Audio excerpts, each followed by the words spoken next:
आज प्रथम प्रश्नटी हेउछि भगवान ब्रह्मा को पत्नी किए।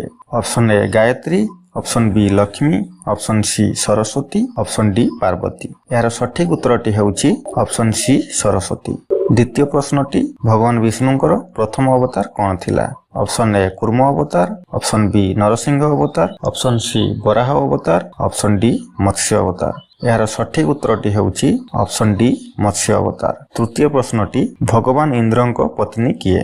Option A Sachi, option B Satyabhama, option C Rati, option D Mandodari. यार सठिक उत्तरटी हेउछि ऑप्शन ए साची। चतुर्थ प्रश्नटी भगवान विष्णु और देवी लक्ष्मीଙ୍କର मोट केतोटी पुत्र संतान थिले? Option A 2, option B 18, option C 12, option D 8। यार सठिक उत्तरटी हेउछि ऑप्शन बी 18।